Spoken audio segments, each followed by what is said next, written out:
Look how my mind plays. Little bit of fame, little bit of hate, little bit of change. Watch the craze, keep it sane, don't fade away. Look how my mind plays. Little bit of fame, little bit of hate, little bit of change. Watch the craze, keep it sane, don't fade away. Look how my mind plays.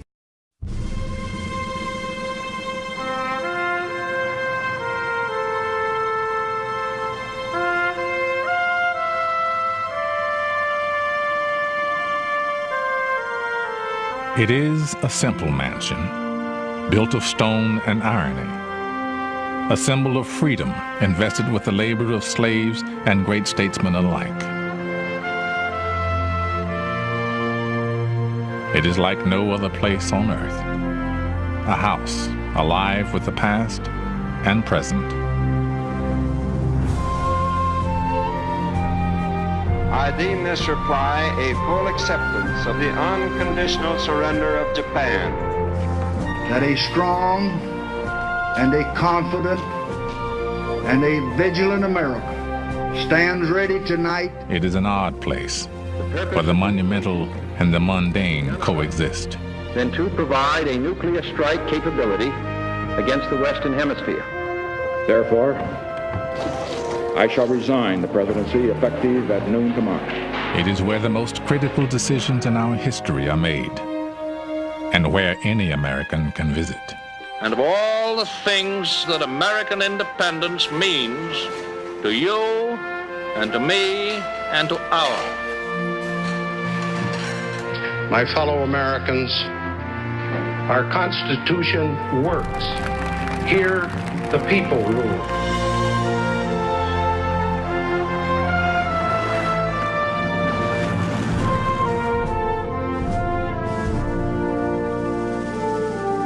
Now you will journey through time and a day, meeting the people and hearing the stories that give this powerful place its soul. For this is more than just an office, or a monument, or a home. It is an American idea, known as the White House.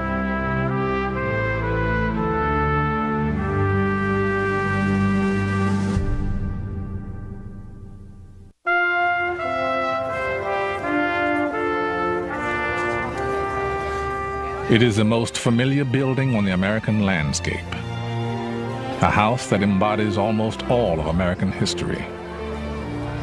Yet we know little about it. From the outside, it remains a distant symbol, but inside, the idea comes alive.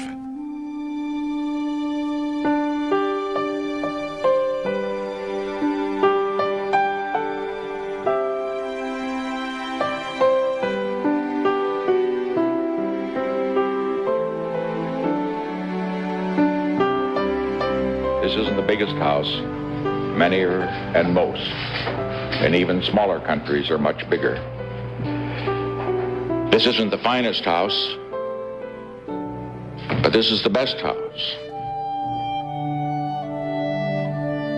It's the best house because it has something far more important than numbers of people who serve, far more important than numbers of rooms or how big it is, far more important than numbers of magnificent pieces of art. This house has a great heart, and that heart comes from those who serve.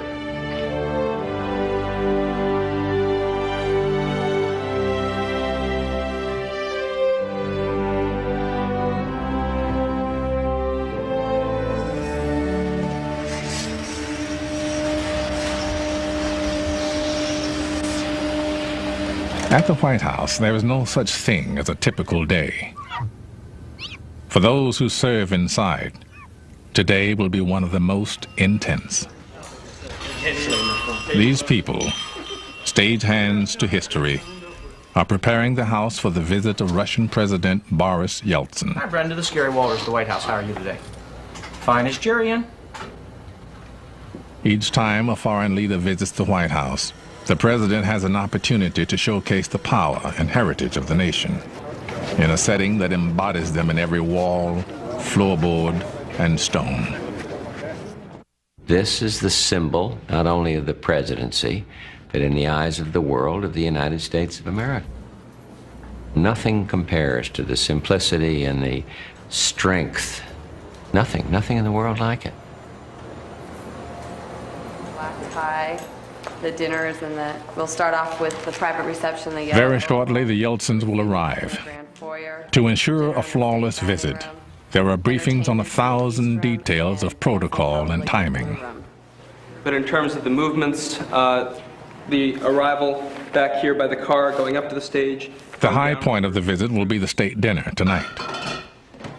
Dramatic, entertaining, and essential, the state dinner is the ultimate expression of White House power. Not a thing. Not a thing.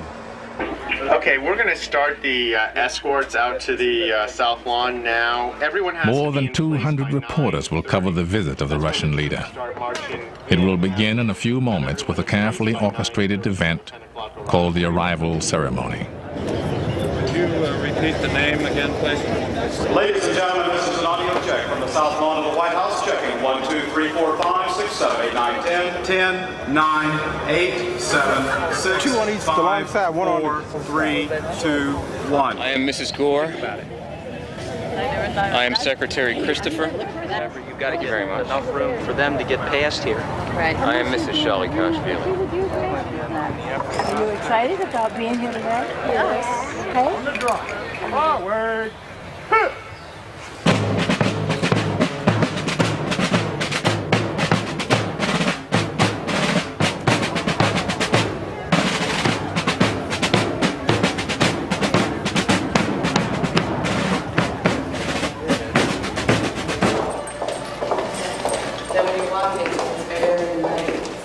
Inside the White House, with only minutes to go, the President and the First Lady receive their final briefing. You return to your positions. Yeah, and then I speak and he speaks. The commander will give you. So I say a sentence and I stop. Exactly. Okay, and the interpreters are to your left. Okay, the press is all you're facing the press. Afterwards, you come back in here and then we'll go upstairs. The only thing I don't remember is, what are the cues from down here, both coming and going? He turns his back. That is your final cue. Stand by about 15 seconds. He will turn his back. They will do some more stuff. He will face you. He will cue you at all times. And then we go back and start speaking. And then you come back. Okay. That's when you come. Yeah, when you come. That's when down. And then we bring you back to the stairs. Just remember the consecutive. Okay. Yep. Okay. And your remarks are on the podium. Sunglasses. Okay, we ready? Okay. Andy, you can but they will let us know about it. Okay, when they pull up.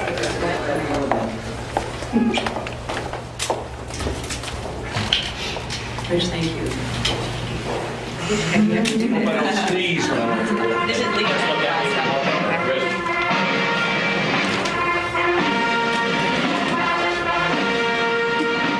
Ladies and gentlemen, the President of the United States and the First Lady.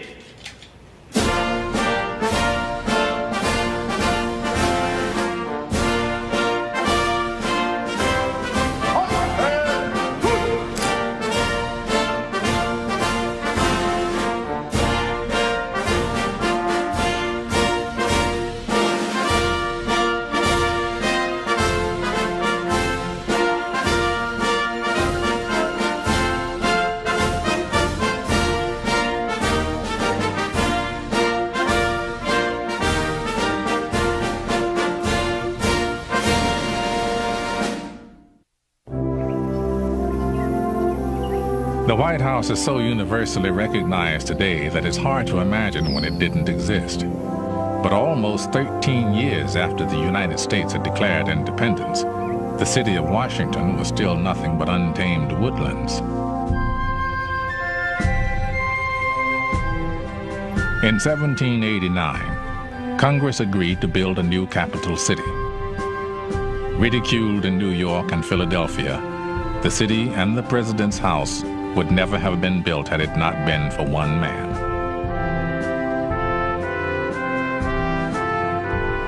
Washington wanted the city built. By law, it had to be occupied by November the 1st, 1800, and many forces were acting against this new city in the wilderness. Washington wanted it. He wanted it in the middle of the country. He wanted it on the Potomac River, and he was determined to have those buildings because in having the buildings, he would have his capital. Since the idea of a president was new, no one knew what a president's house should look like. Thomas Jefferson suggested a competition to find the best plan, and $500 was offered for the best entry.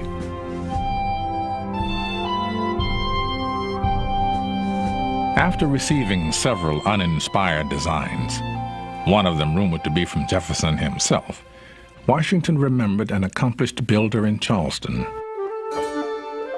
an Irishman named James Hoban. In no time, this James Hoban appears in Philadelphia at the president's house there. They liked each other immediately, and they sketched out some things. Hoban entered the competition, Washington judged the competition, and Hoban won. Its foundations were dug by slaves, the intricate stonework carved by Scottish masons. More than half the workforce were foreign-born. The workers lived at the job site and each morning received a pound of meat and all the cornbread they could eat. After one especially randy night there, the commissioners overseeing the project closed down the only house of prostitution to have ever operated on the White House grounds. When it was finished, it was immense. A bigger home would not be built in this country until after the Civil War. The floor plan for Washington's house has endured with few changes for more than 200 years. On the east side, a large room for entertaining. The south side features 3 parlors, including the trademark oval-shaped room. On the west, the state dining room.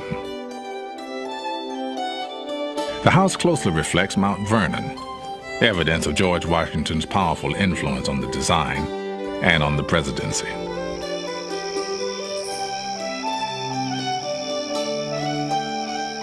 He would walk into a room crowded with people, and a hush would fall over the room. Children would be playing in a room, and there would be silence when he came in. He had a very majestic appearance and way about him. He was self-effacing. He wasn't pompous or flashy in any way. He had a natural majesty about him that poor John Adams, who followed him, never could fill those shoes. But Washington did, and Washington got his way. One time they tried to change the size of the grounds to be around the new palace, as they called it, and Washington wrote a letter, a rather curt letter, about how it was going to be, and at the end he simply wrote, "I require it."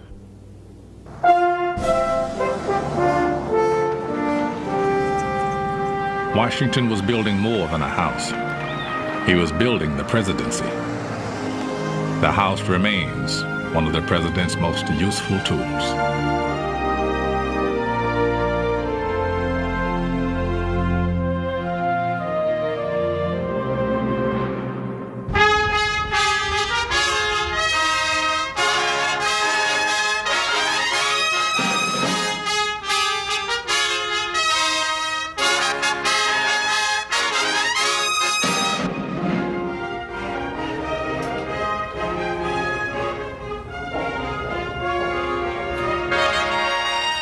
Today, the power of the symbol is inescapable, something every visiting leader learns upon arriving.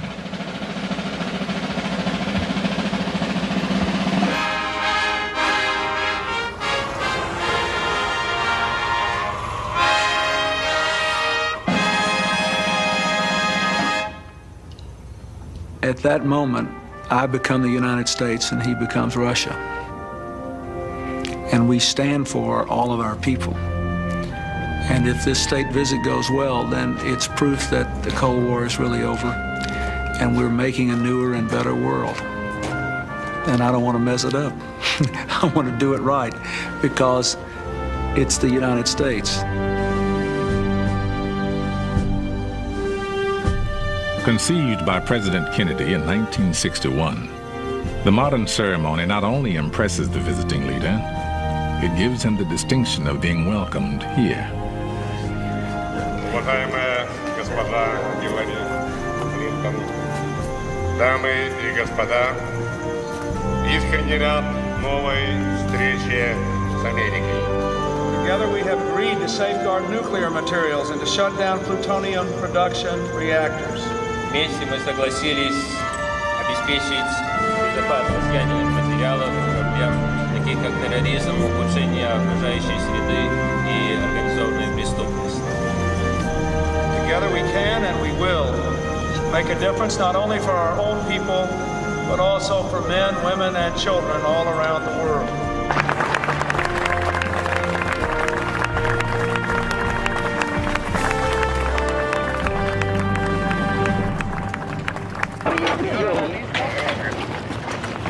The receiving line's going on right now inside. President and Mrs. Clinton are receiving the official party. We have a full day, full slate in front of us. We have some canopies to put up yet, flower material to put around. There's a lot of activities going on yet. See you later. All right, Jim, what else we got?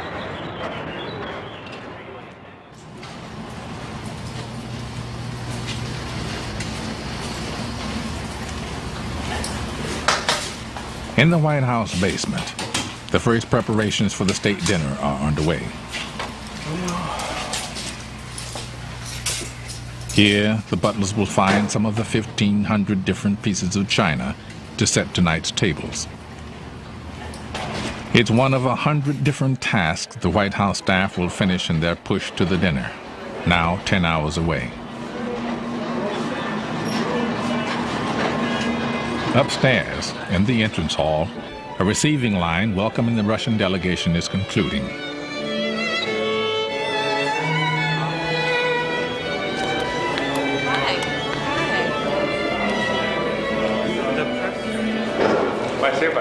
Very good, thank you.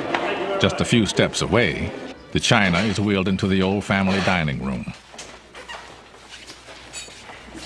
The White House is barely large enough to hold a dinner like the one planned for tonight, so this elegant room has been converted into a giant pantry, so butlers like Buddy Carter can serve tonight's 150 guests. There's so many people that are capable of doing this job, but I'm one of the few selected that get to do it. So that's why I take a lot of pride in what I do, and I love it. There are about 100 full-time employees at the White House, and today they are all civil servants. But as late as 1910, almost all White House staff, whether nurse, butler, or office clerk, were hired by the president and paid out of his own pocket. This is the time to do the state dinners by. This better be on time.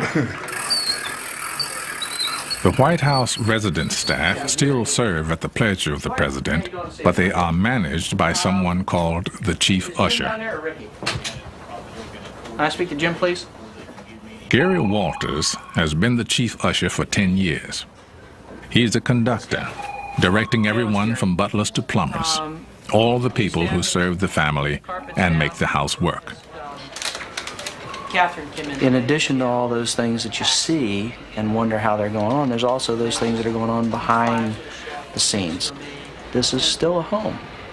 While those activities are going on, you get Chelsea Clinton getting ready to go to school.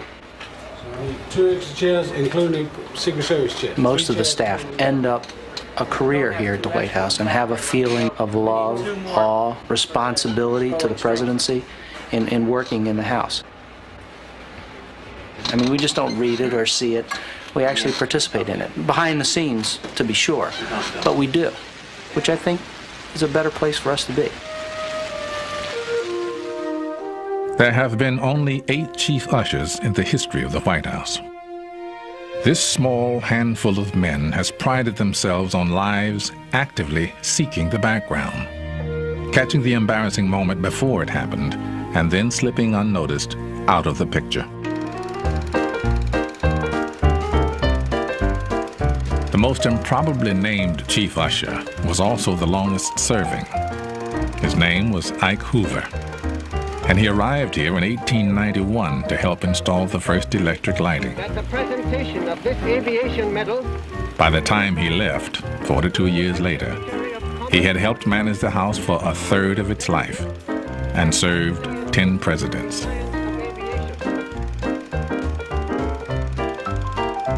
Having someone who is master of the details helps make this formidable house livable.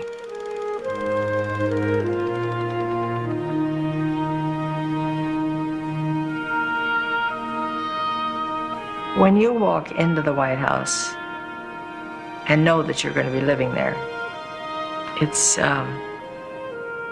really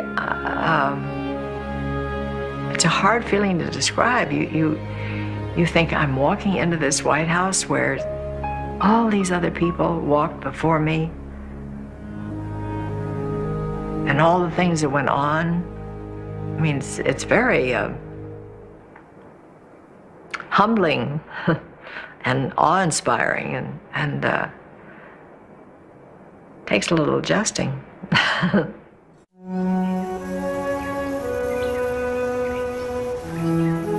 Although he built the house, George Washington died before it was finished. John Adams, intimidated by the expense of running such a home, said he'd prefer a row house instead. But Washington's house held irresistible allure. And on the night of November 1, 1800, Adams became the first president to sleep in the White House.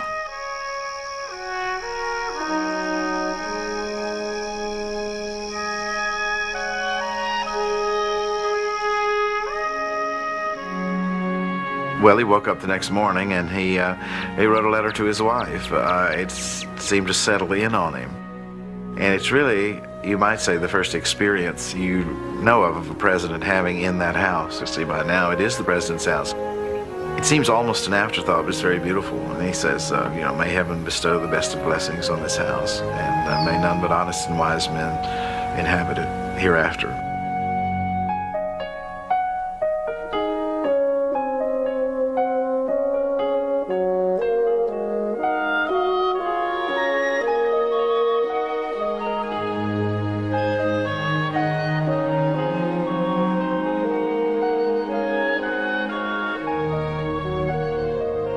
The White House was imbued with intense historical meaning for me.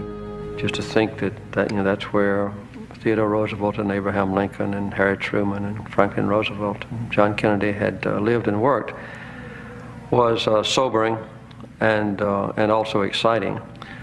So I would say the first day or so we were kind of like tourists. Over the White House at Washington. Some occupants are thrust into the place without warning.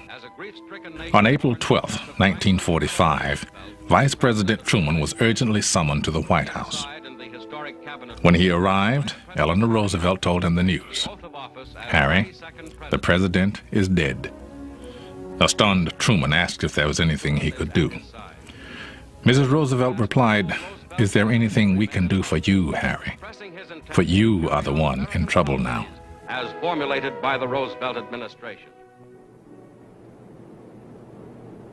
When the Johnsons entered the White House, the nation was still in mourning for President John Kennedy.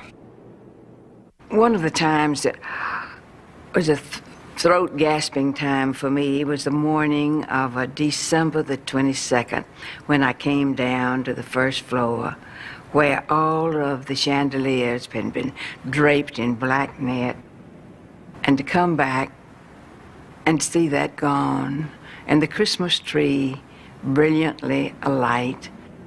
I think we had it in the Blue Room.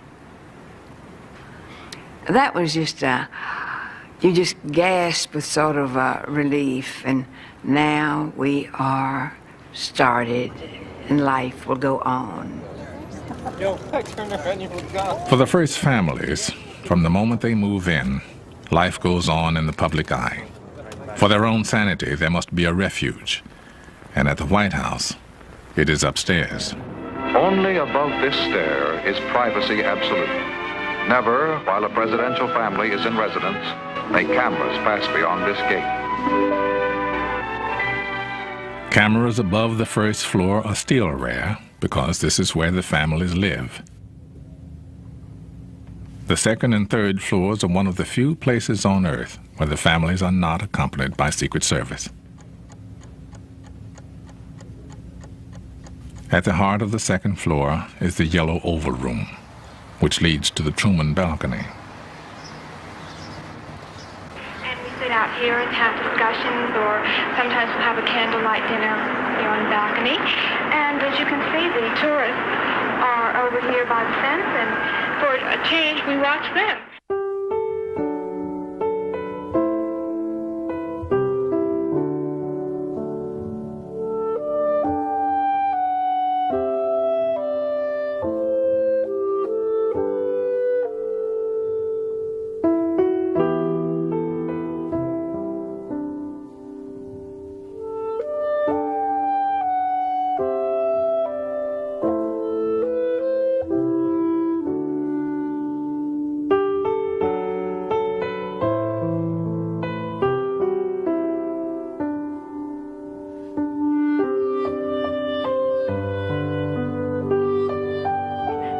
He'll come up here even after 12 o'clock and work on a speech or think about a problem. Where he usually thinks about these things is in this chair.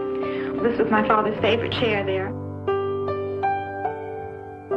These rooms provide a haven, a place safe from everything but history. For me, I would get so caught up in what I was doing that you forget where you are, that this is home. But then we'd sit down at dinner at night, and here would be Abraham Lincoln's plate. And then it would all just kind of come back. Here I am in this historic house, and it was overwhelming sometimes. While overwhelming, this public housing does come with some useful amenities. Living in the White House is quite a dream for any homemaker. There's somebody to do everything. It's not just the wonderful butlers and maids, but if you need a plumber, all you do is pick up the phone and the plumber's there right away. Well, when President Johnson first came into office, the chief usher called me up and said, the president wants to talk to you about this shower. He says, come up. So I came up, the president stepped off the elevator coming down, going to the Oval Office that morning. So he told me he wanted more water, colder water, and he said, if I have to, I'll go over to the Elms and take my shower. So the first thing I did, I got a chauffeur and went to the Elms to see what he had over there. And we came back to the White House, and we thought we had it, perfect for him. We had it much better than he had at the Elms. But he wasn't satisfied with that. He wanted 50-degree cold water. He wanted body sprays around him. And then he told me that he wanted a shower head about 2 feet off the floor. He said, I want a shower head right there. And I said, well, you hold your finger there, Mr. President, let me mark that spot. In your home, probably you have about 8 to 10 pounds of running pressure on your shower head when it's running. His was 110 pounds of pressure while it was running. It was like a mini car wash. The chief usher, Mr. Rex Scouten, he said, I have to try that shower out. And it just kind of pinned him right up against the wall. He said, I don't see how the man can stand it. President from the United States of America and Mrs. Johnson.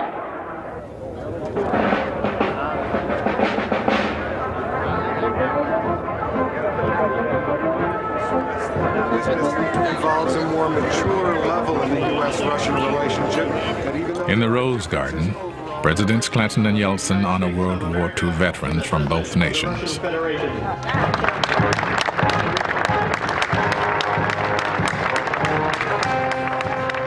On a day like this, when so much must be done, White House staff more than earned their pay. Then we have the blue room and the red room. Right. Still passing? No, we don't pass in the blue and red. While they're waiting to go into Put this one over there. Yes, sir. And do another one of the Reagan China. The employees are like a family because everybody see, it's like you got different departments and everything like that, but it's not operated that way. If you see something that needs to be done, regardless of which department it is, you do it. That's why we say it's like a family. Color right in these movies. Having too dark, look like I need to shave. I think the people who serve here a long time obviously do it because they love their country as well as loving their jobs. And they're able to be loyal to presidents, some of whom they voted for and some of whom they must not have. Otherwise, just by definition, if you look at the changes that go through over time. And I think that somehow they have the idea, and we have the idea, that when you live here, you have to, there is a sense in which you can put your politics behind and put your country first. And they kind of symbolize that. There's a marvelous group inside the White House staff, and I'm talking about the White House family. And they have a wonderful way of making whoever lives here feel at home. I remember one time teasing a member of the staff, one of the butlers, and they are really like family and treated our children like family. And I said, if you don't behave, I'm going to get you fired. And he burst out laughing and said, presidents come and go, butlers stay. In 1945, a young electrician named John Muffler came to work here. For the last 50 years, in addition to electrical jobs, he has handled the little annoyances of life for 10 first families, like replacing watch batteries and fixing eyeglasses. You want to do the ground floor, right? Yeah. No one in the history of the house has served here longer. Am I going too fast for you? The man with the longest tenure here, fittingly, also is in charge of time. Every Friday, Mr. Muffler winds the clocks in every part of the White House. How many clocks are there in this place? Several. Look at the clock, Mr. President. Yes, it's a beautiful clock, and it still keeps good time. Do all these clocks run, Mr. President? Yes, they all run. In every room. We have a special man that winds clocks every Friday. I always managed to be there when he'd come in somehow. And one morning he said to me, son, do you know why when I come into this office, these pictures are all crooked, all bent out of shape? I said, no, sir, Mr. President, unless the cleaners, when they're dusting, they move the pictures around. He said, no, that's not the reason. He said, would you like to know? I said, yes, sir, Mr. President, I would. And he said, the rotation of the earth causes that. I said, yes, sir, Mr. President. But he went over every morning, straightened out. Oh, I love Mr. Muffler. I can't do anything like program VCRs or set digital clocks, and so I'm always needing his help to come to my rescue. But he's a perfect example of the kind of dedicated service that people have given to the White House and to presidents and their families over 200+ years. Only a handful of White House staff develop a relationship with the first families. During the Hoover years, if the president or first lady happened down the hallway, staff were expected to disappear. Some remember jumping into closets, only to find them already occupied. That policy eventually changed, but today, the job is just as demanding. I mean, there were many days when I come home at night, of course, it'd be late, and my wife would be asleep when I leave in the morning. She'd be asleep when I come home at night, and I'd get up and go back to work the next morning, and she'd still be asleep. The White House is, when you really think of it in terms of, you know, how important it is and how the people depend on you to do a job. And those are the things that you have to do to get the job done. It's no excuse that the job don't be done. United Nations War Council. President Roosevelt and Prime Minister Churchill at the White House. Because of what happens here, even in the wee hours of the night, someone is always on call. Alonzo Fields, White House butler for 21 years, developed a unique relationship with Prime Minister Winston Churchill. Around about 1:30, I decided that the Prime Minister's satisfied, I know. And I was thinking about really going to bed. And the bell buzzed. And I went in.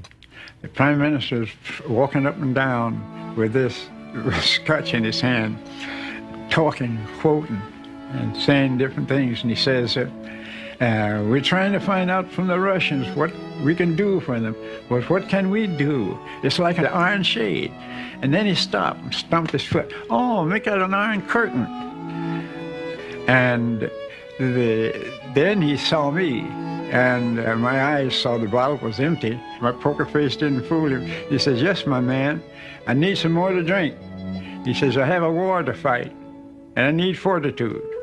So I proceeded and got a bottle of scotch and opened and poured the Prime Minister a drink. And then I said, Mr. Prime Minister, will that be all for tonight? And he says, I don't know. I can't depend on you. I said, well, Mr. Prime Minister, what is it?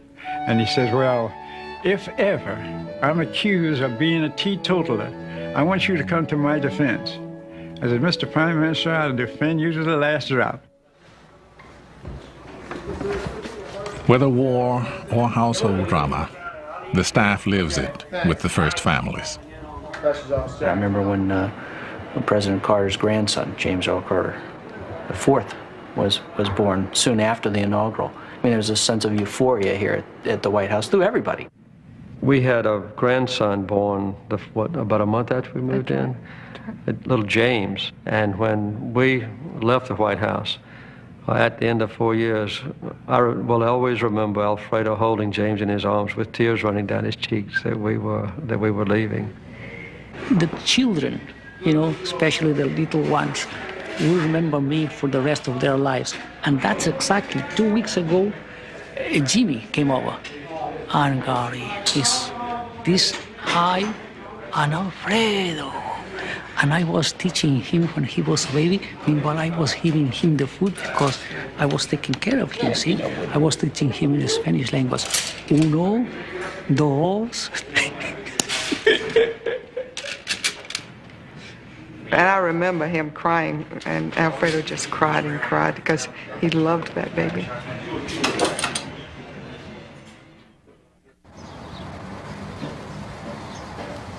Okay, Dave, start her up. Today, the great sandstone walls of the home are being restored. Patrick Plunkett is the master mason. You know, it's 200 years old. It's showing signs of age. Some very badly decayed stones that have been messed around with over the years with all sorts of different types of cement patches. It needs some tender loving care, if you like, you know?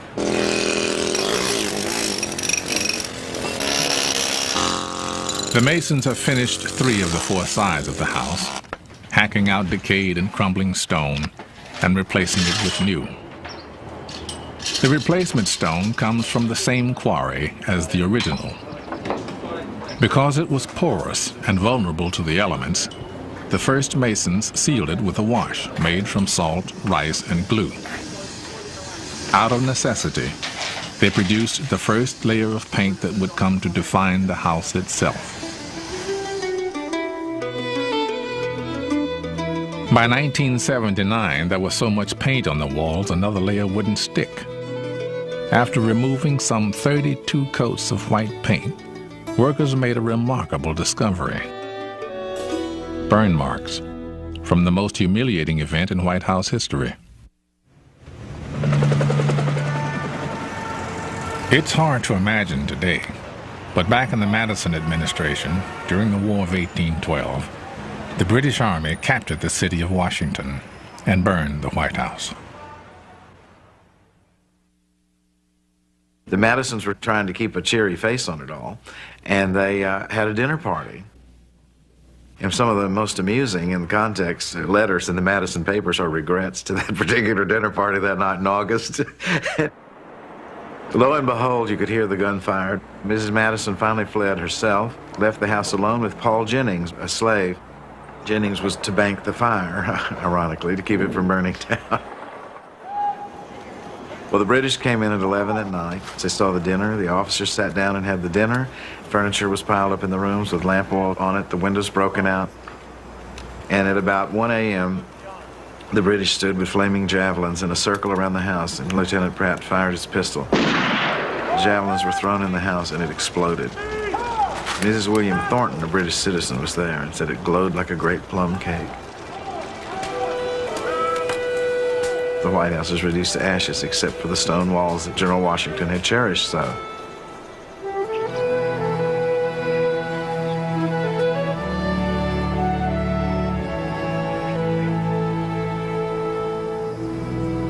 Upstairs on the Truman balcony, we have one block that's unpainted. And whenever we have people up there, I take them outside and I look at it and I say, you remember this house burned in 1814? I look at it all the time. Every time we have any kind of international incident, when Captain O'Grady was rescued out of Bosnia, I went out on the Truman balcony and I looked at the burn marks. But I'm very aware every day I go to work about how this house carries the whole story of America and how we're still creating that story and what our obligations are.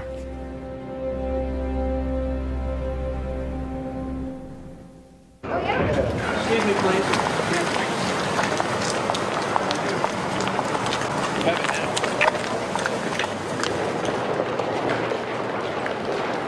Throughout the day during a state visit, meetings between the official delegations are held, and the press moves from room to room for photo opportunities. Before you begin, do you care to respond to the healthcare situation? Are you disappointed? Those living here are surrounded by constant reminders that they are not living a private life.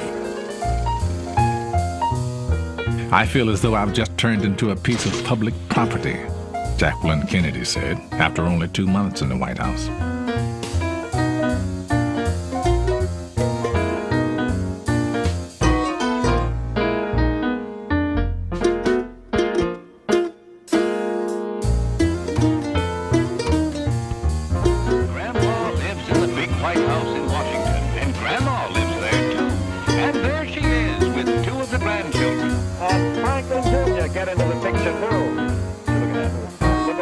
As the entire family goes to the east room to pose for the News of the Day camera.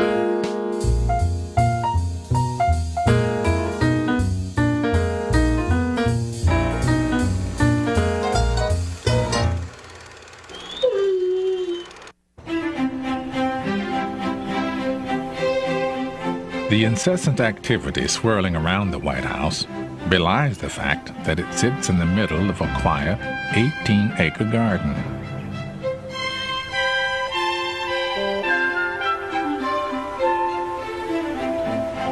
I didn't know, Eleanor Roosevelt once wrote, what a steadying effect the beauty of the house and gardens, the dignity and serenity of the place would have on the souls of its inhabitants. I love to get out and walk all over the place and look at the trees and recall the presidents who planted so many of those historic trees. The oldest trees are 3 ancient magnolias, still standing more than 160 years after Andrew Jackson planted them. Almost every president has planted a tree. It's a ritual that allows each family to leave their arboreal mark while regenerating the grounds. We too, just like every person, had an opportunity to plant a tree of our choice. And I wanted so much to plant the live oak, which speaks of the hill country. Well, that's home. But it's not their habitat. Just forget it. Plant what will grow well there. So we planted another variety of oak, a water oak. It grows very well in Virginia and the surrounding country. And I do look at it whenever I'm back there. The South Lawn has always been the quintessential American backyard, something between a playground and a formal garden.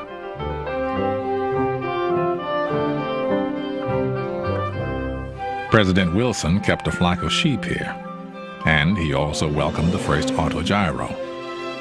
Each morning during the Hoover administration, the cabinet played an exercise game with an 8-pound medicine ball. When Ike installed the first putting green, the stage was set for confrontation with the local constituents. Squirrels have created a nutty problem at the White House, with President Eisenhower complaining that the four-legged vandals are tearing up his private putting green. The president, a very earnest golfer, brought on a minor political storm with his decision to banish the squirrels, even though nobody has found out whether the animals are Republicans or Democrats. Well, the South Lawn is well inhabited by squirrels. And up at Camp David, I noticed that the oak trees shed acorns to a great extent. and the squirrels didn't do much about them. So when the day came to go back down to the White House, I'd fill my pockets with acorns. And there, up and down, and in the rose garden, there would be these squirrels, and I'd throw the acorns out to them, and you'd see them, wham, they'd just go and grab for those acorns. One occasion at Camp David, I didn't get any acorns. And when I came back, well, I went into the Oval Office, and we were having a meeting there. I looked, and in every one of those windows, the squirrels were standing on their hind legs and looking through their front legs inside, and they're looking at me. And they literally, I could see, were saying, "Where are the acorns?"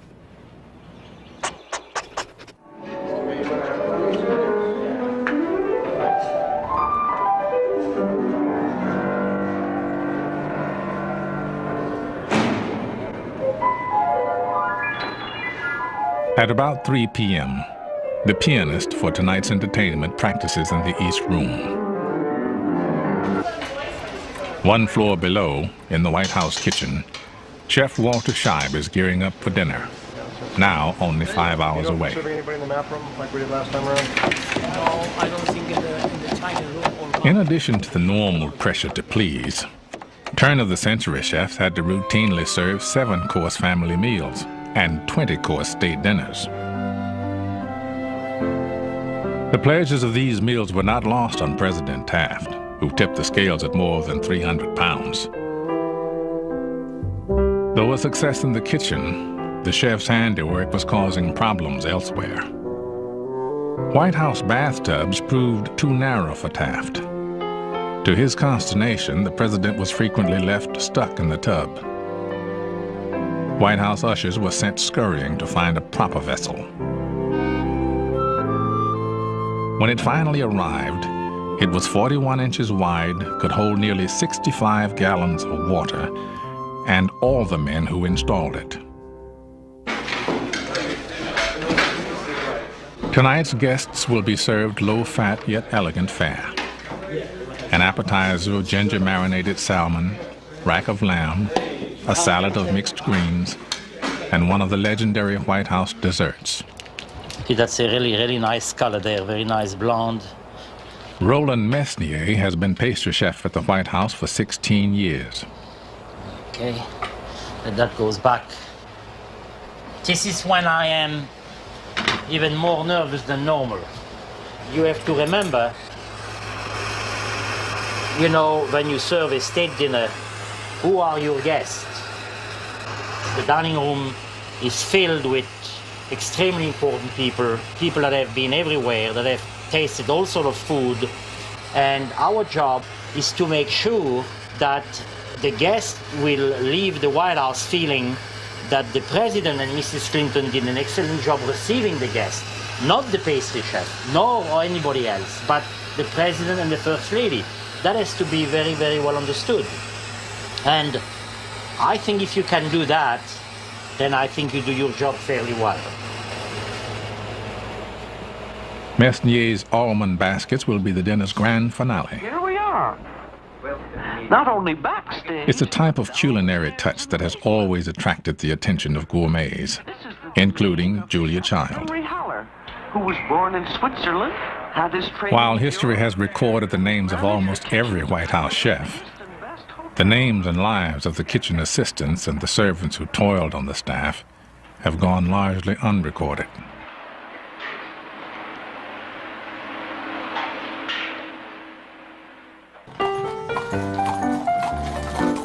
In 1909, Mrs. Taft considered firing all of the white ushers because they couldn't be treated like servants in the same way as blacks.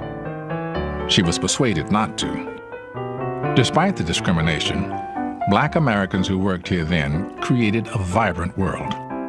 Their White House positions placed them in the upper strata of Washington's black society. James Coates, Adolph Byrd, and Arnold Dixon. I remember the first 3 butlers I met during the Taft administration. Lillian Rogers Parks, a White House seamstress for 30 years, was introduced to that society by her mother, Maggie Rogers, a maid to Mrs. Taft. They had their homes and they entertained. And then we had clubs that was very classy. And that gave them the idea to get together and have a little club at the White House called the Chandeliers. Named for the cut glass fixtures in the East Room, the Chandelier Club, like many social clubs in the early 1900s, held a ball each year. Though it was not staged there, the White House imprimatur made the Chandelier Ball exclusive. The Marine Band played, and White House dignitaries always attended. But outside the ball, black workers were still treated as second-class citizens. In 1902, President Teddy Roosevelt invited the noted educator Booker T. Washington to the White House for dinner. Press reaction in the South and the North was severe.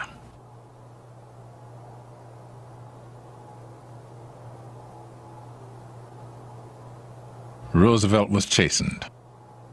No black American received another social invitation to the White House for 28 years.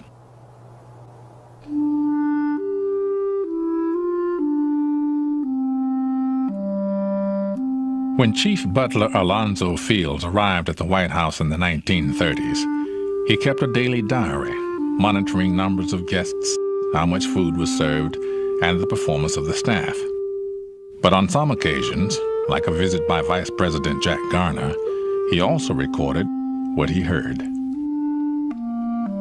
Now, he was a friendly man, Mr. Garner, Vice President.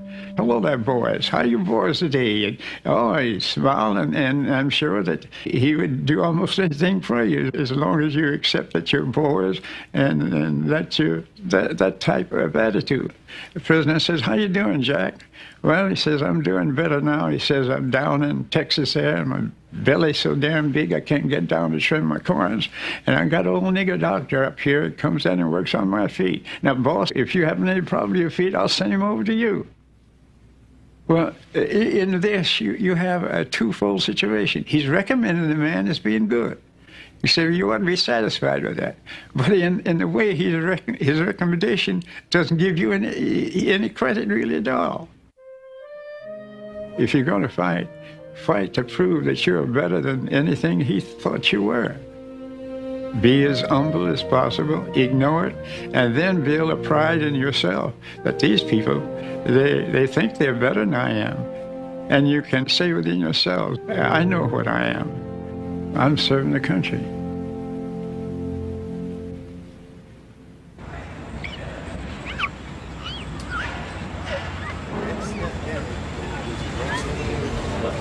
In the entrance hall, the honor guard practices for their ceremonial march later this evening. Okay. Slowly wheel. They are performing a kind of ritual that helps define what has become a national shrine. For the occupants of the late 1800s, the White House was too small and not nearly grand enough for the nation's aspirations. There were frequent and elaborate plans to expand or even abandon it. I don't think the White House would have survived the late 1860s had it not been where Lincoln had lived.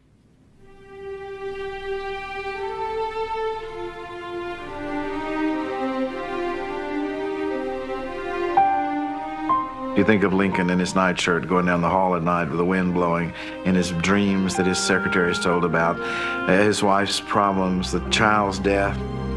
It all happened in the White House. And it's from the White House he left in his carriage to go to Ford's Theater, and it was the White House he was brought back dead. It's not too excessive to say that Lincoln sanctified the White House. Shortly after Lincoln's death, the first White House photographs became publicly available. By the 1870s, images of Lincoln's house were everywhere. But for many, simply having a picture wasn't enough. Local police records are littered with reports of otherwise respectable young ladies being arrested for clipping tassels from White House draperies and chairs. Law-abiding relic hunters could actually purchase White House furnishings. Throughout the 19th century, china, chairs, and carpets were routinely auctioned to raise money to redecorate the house.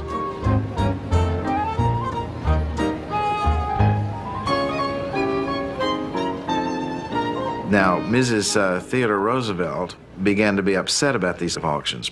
Mrs. Roosevelt was an ardent antiquer. She would practically stop a parade to go into an antique shop and run out with a couple of andirons, you know. She really was an aggressive antiquer. And she would go in shops and she'd see a piece of White House china for sale. She thought this was undignified. So the practice started then of when White House china was beyond use, it was put in tow sacks and smashed. If you inherit a cup and saucer from great-grandmother and think you've got something, you better hide it because she probably swiped it. Our fascination with the house is driven not just by its history, but by the uncanny truth about who is eligible to live there. It is true, literally true. No one can deny it, madam. Your son certainly can wind up in the White House. Of course, the odds against your boy are 1 to 3 million. But every The odds are even worse today, but the possibility of it makes the idea of the people's house seem plausible. Up until World War II, visitors could walk right in and wander through the state floor parlors. If they chose, they could leave their card with the doorman. Later that day, they would receive an invitation to a tea or other White House social event. And that got so democratized, people would pay a cab driver and he would take 20 cards and he'd go back and drive under the portico, and the butler would come out and stick the tray in the car window and they'd pile the cards on there and take them in, and then the invitations would go out. I was talking to a man the other day who had a convertible around the World War II period, and it started to rain and he couldn't get the top up, so he just drove in the White House under the north portico and got out and put his top up and drove on. Don't do that today. It's the way it used to be done. When Roosevelt was president, I think until the Second World War, every weekend, a Sunday afternoon, during the warm weather, people could picnic on the backyard here. You know, it's just different now. When people abuse their freedom, then we have to live with more restrictions. And so it's regrettable, but we still try to keep this house accessible. Because after all, we're just temporary residents here, and it belongs to the people of the United States. That's what a democracy is all about.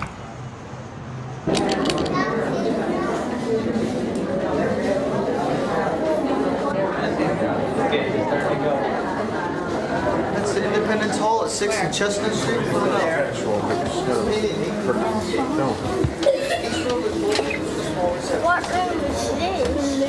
this? Blue room.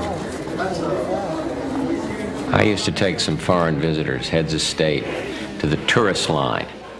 And I did it more for the benefit of the head of state than from the tourists. And some of them found it amazing that the house would be that open. We'd say, "Where are you from? Where are you from?" And they'd not only be from any of the 50 states, but from many other countries. And it made a profound impact on the foreign leaders that I would take there. And I think they got a better sense of the strength of our democracy when they saw that. I know it's true.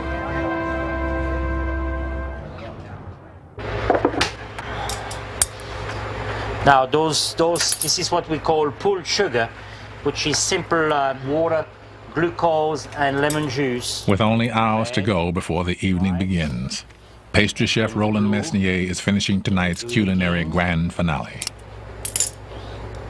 Until you feel that you are, that the Rubens is wide enough, because as you pull it thin, it will get narrow on you. So that's just like a baby. Very, very careful. You have to kind of tickle it and massage it and be nice to it. See, look at these. Precision and timing is the key to a beautiful Rubens. It makes you very nervous because of the kind of material we're using. See, I mean, you can see it shudders just like these. I mean, you know, one touch and that's it. One wrong move. in the corner of a door. So I think in every state dinner I age about 2 or 3 years. Mesnier's creations represent the sophistication of the White House staff. But it wasn't always this way.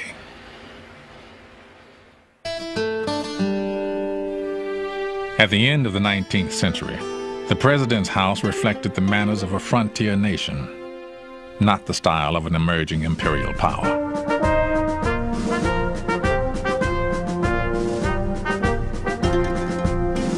It was a home comparable to many other residences from its beginnings.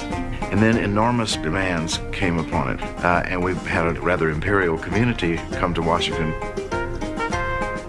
General Grant, goodness, he went out and got an old orderly in the military that was a friend of his to come be the chef.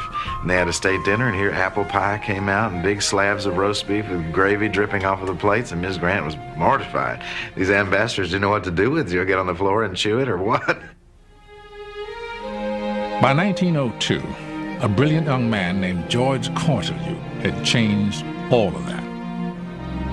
At Roosevelt's request, he created an almost regal White House style that redefined the house for the new century. Cortelyou wrote a series of guidebooks for the staff. In them, they could find rules on everything from how to stage a state dinner to how the staff, including the president, should dress for work. The most interesting one to me is the customs for riding horseback with the president. Your stirrup was never to go forward of his, and he would nod if you were to fall back, and someone else could come forward and ride alongside him and talk. And of course with Theodore Roosevelt, who was a wild man on a horse, he was jumping and leaping and going through creeks, and his people were following. As part of the new look, Teddy Roosevelt officially changed the name of the mansion. The new letterhead read simply, White House, Washington.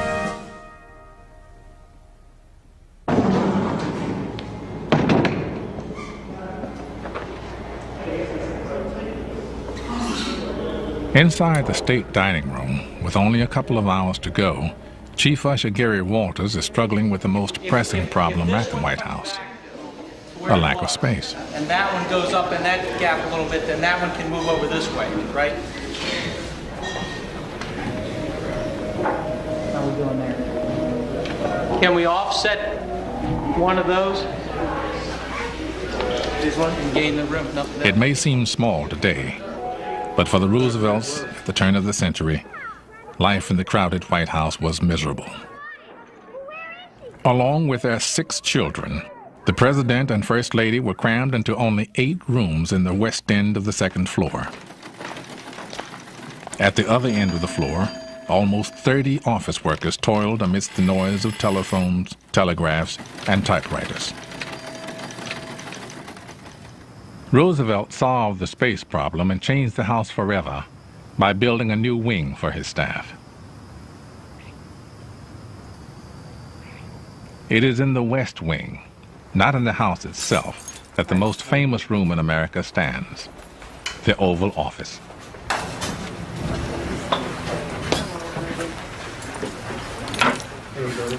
Heidi, how you doing? All right. They're with me, it's okay.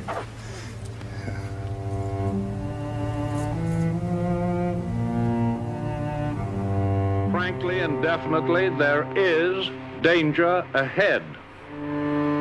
Danger against which we must prepare.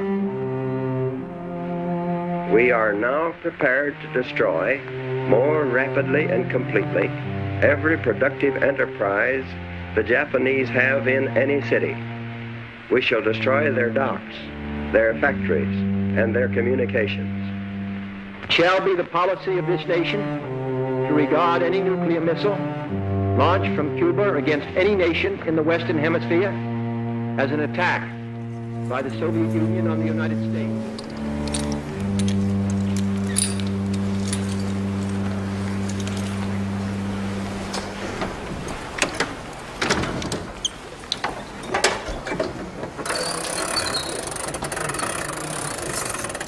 Because of the history that has been made here, the White House is the most potent symbol of power in the world. The power of the House is exploited not only by those who work inside, it is used by those outside the fence as well. Give this Bible to President Clinton, this God's Victorious Army Bible. You know, I gave away $50 of my food money to buy President Clinton's Bible. This has got to go. Hey, hey.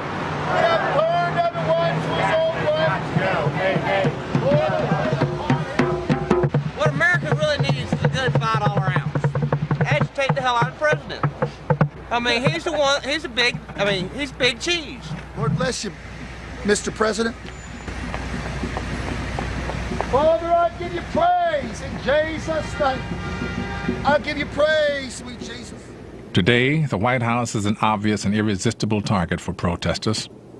But early in the century, the idea of protesting at someone's home would have been considered a terrible breach of manners.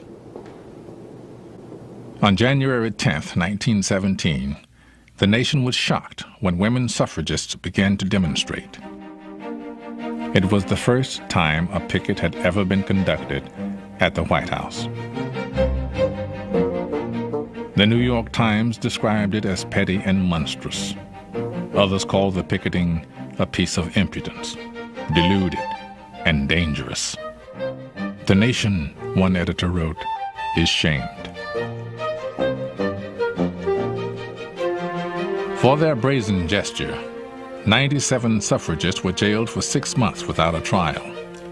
Their arrest was eventually declared illegal, and the right to protest in front of the White House confirmed.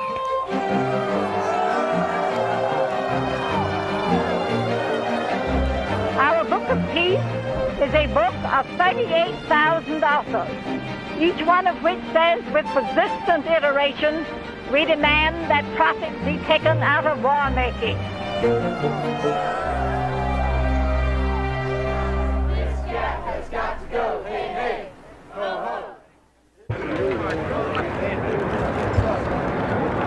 Lou, President Clinton has confirmed that the Bosnian Muslim-led government has now asked that the... Perhaps the greatest incentive to protest at the White House is the presence of so many reporters inside the fence.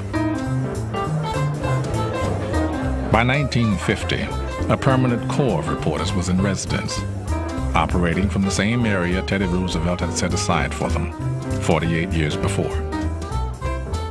When I first began covering, the press was still kind of in a makeshift operation. They were allowed into the West Wing, which was the reception area, still is, and in the middle was this big Philippine mahogany table, and people waiting to see the president would sit down there, and the press would sit down there to see who was coming in and out. We would gather around Jim Haggerty, the press secretary to Eisenhower. He would sometimes say, "Sorry, boys, no story today," and we would accept it, go off, have lunch, take a nap, and forget it. So the intimacy in that time was just amazing. And people like myself knew the presidents intimately. Leon, why is it after 20 months in office, the president had to decide who he wanted as his press secretary? But those days are gone. Why did he have to redecide? The odd marriage between the president and the press has grown increasingly adversarial. Neither the press nor the public has the easy access they once enjoyed. Excuse me. Pardon me. Excuse me. Where are you going? You're there. Where are you going? Here. We cannot go inside yet. We cannot go inside yet. Where do you think you're going? Okay. The last time a reporter could wander around the West Wing of the White House is 30 years past. Okay. Okay. No, not okay. Okay. The last time anyone could walk in off the street and shake hands with the president is more than 70 years past. Access to the White House has always reflected the society around it. Today is no exception. It's a panic at the White House. A crazed gunman fires away. Now he drops his empty clip and tries to... The Secret Service did a great job. They said they had him in the fight. Strikes in Guaral. A Casablanca ya están las dos strikes. I think he was just shooting at the symbol. In the spring of 1995, Pennsylvania Avenue, the street in front of the White House, was closed forever. Security increased, and the White House became a little more fortress and a little less house.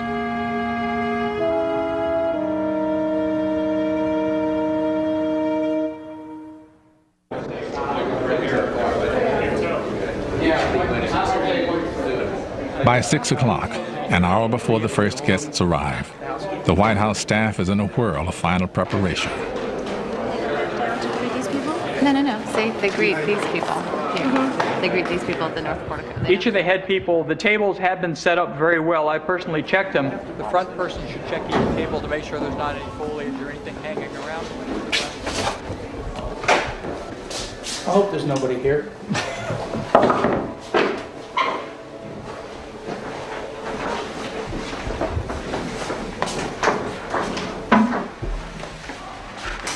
It's those mundane chores that have to be done.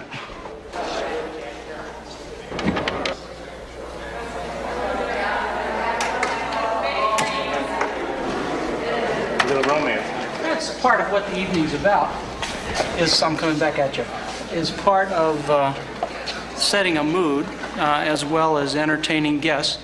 We're trying to set a mood, which is a nice, pleasant evening for everybody. Since any of these plates could be the president's, each has to be perfect.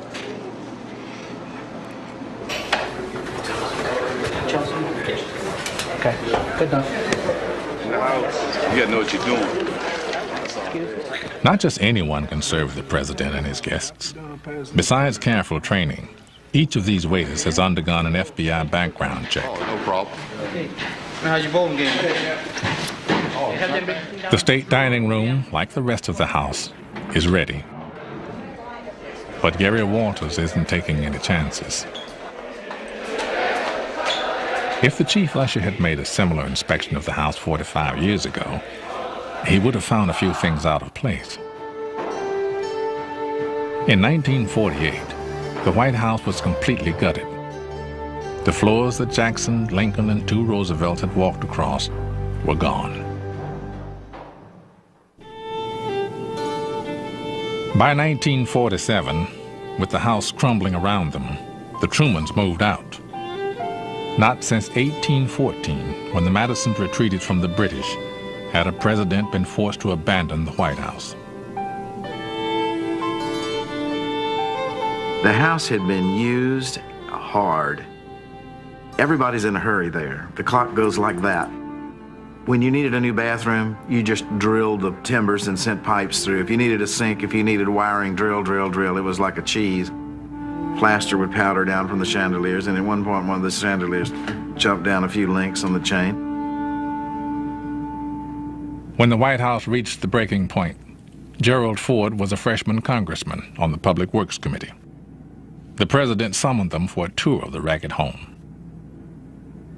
I can still recall vividly his taking us into the East Room and pointing to a corner where the ceiling had sagged 18 inches.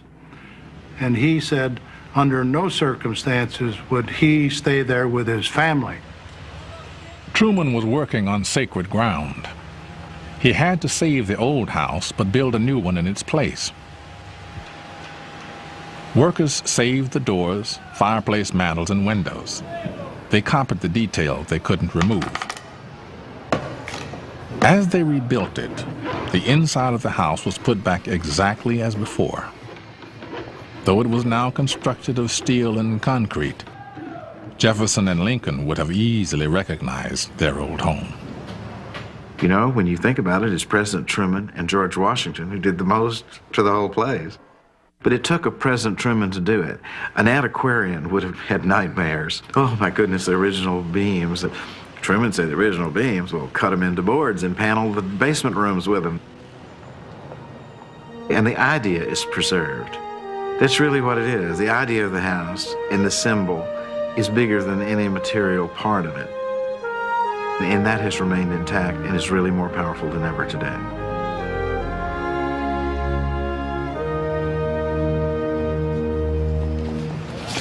Here we go. When the Yeltsins arrive, it will be here at the formal north portico. But the rest of the guests enter the house through the ground floor.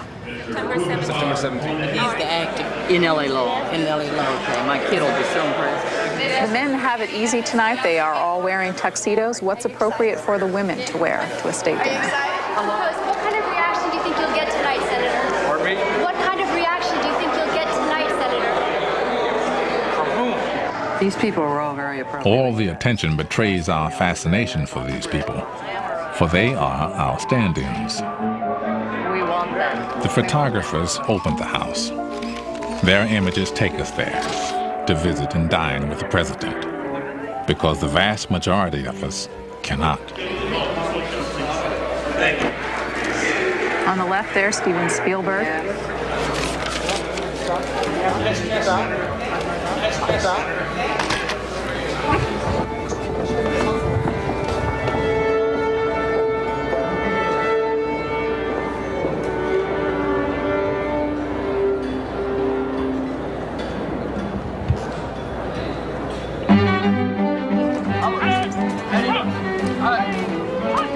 They definitely are up there. Please, and have her call the usher's office right away. Thanks. We need to keep an open line. We need to keep an open line with the push upstairs. Okay, it's on the master butler. All the guys on the drinks can come up. John's up waiting on President and Mrs. Getting ready to come down. Move into the dining room, please. Troy, when it's really intense, the tempo starts going up and up. Do you ever forget that you're actually in this historical place? Oh, yeah, I guess so. We have to have an open In a line way. upstairs. I just tried. There comes somebody out to say, they're coming, they're coming. Where are they? Where are they? By the time the president and first lady reach the first floor, everything is ready. All the preparations have led to this moment. Now all they need are guests.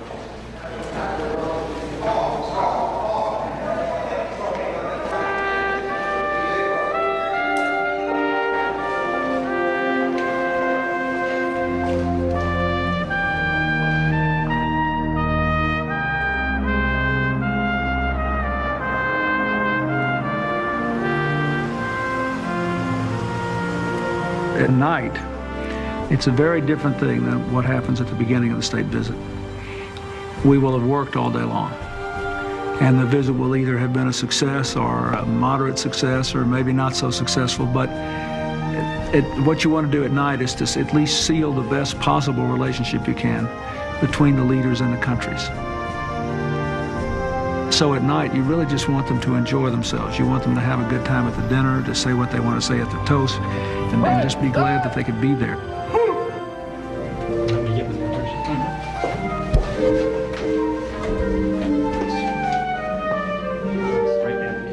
In the family's private quarters on the seldom seen second floor of the White House, one of the most critical moments of the visit unfolds. Here, the president and first lady have a chance to relax with their guests in the warm atmosphere of a home. Welcome to the White House. I heard you speaking with my husband about it. Yes, indeed. Such a great show.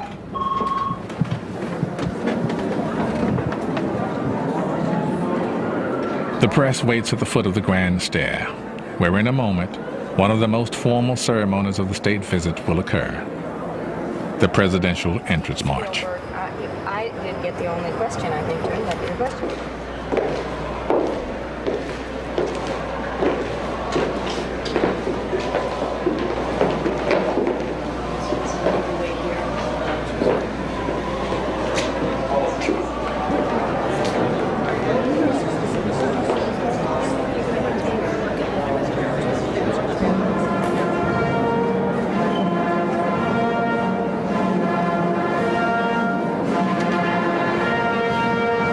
Ladies and gentlemen, Mrs. Johnson.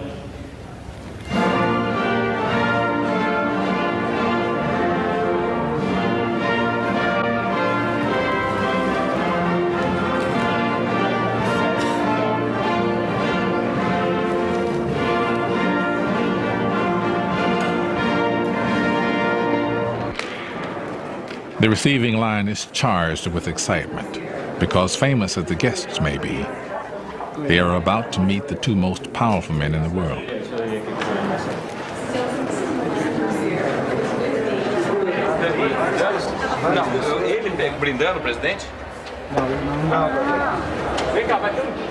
And we have admired your patience. The rising anticipation of the evening is peaking by the time the official toasts are made. President Yeltsin should be finished any minute now. He's going a couple minutes over his 5 minutes. He's up to about 8 minutes now speaking. Got the signal. And finally, dinner begins.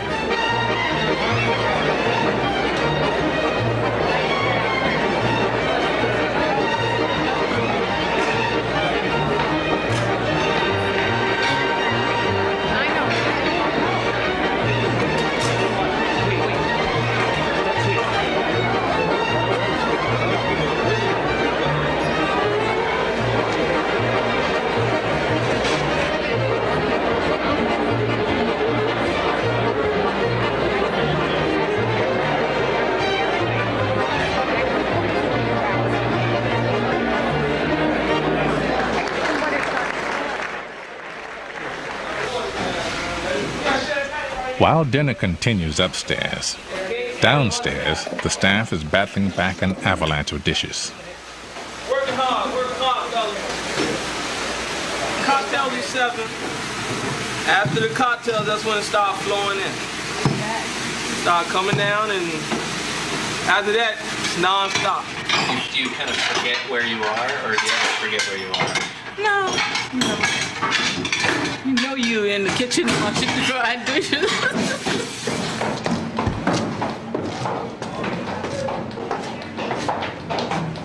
At the top of the winding stair that connects the two worlds, days of work are about to pay off for pastry chef Roland Mesnier. Lime's sherbet with a vodka mousse in a nougat basket with fresh golden and red raspberry and peaches. You can eat everything. The whole thing. The whole thing? If you're hungry enough, you eat the whole thing, yes.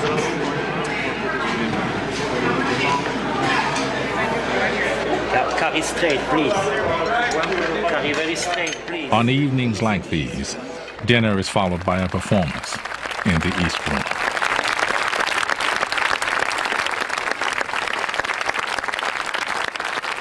During the Civil Rights Movement, singer Sarah Vaughan performed here. At the end of the evening, a staff member found her sobbing in her dressing room.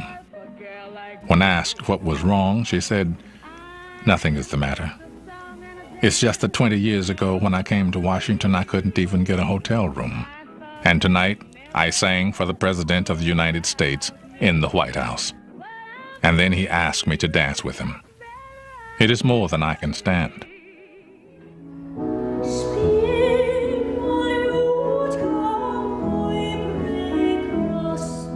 Tonight, diva Kathleen Battle lends her voice to the house.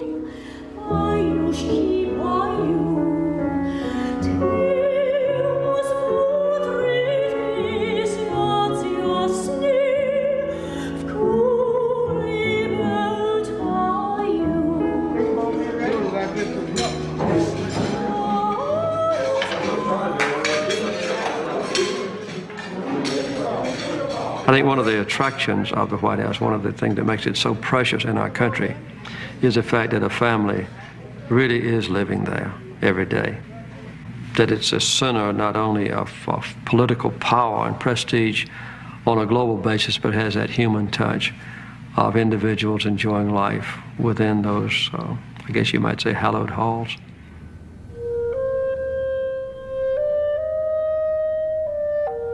Tomorrow it will start all over again, and every day, for as long as there is a republic. Families will come and go, just as butlers and maids do. Dignitaries and old gentlemen who wind clocks. These are the people who furnish this house and give it life. And as they do, an American idea endures.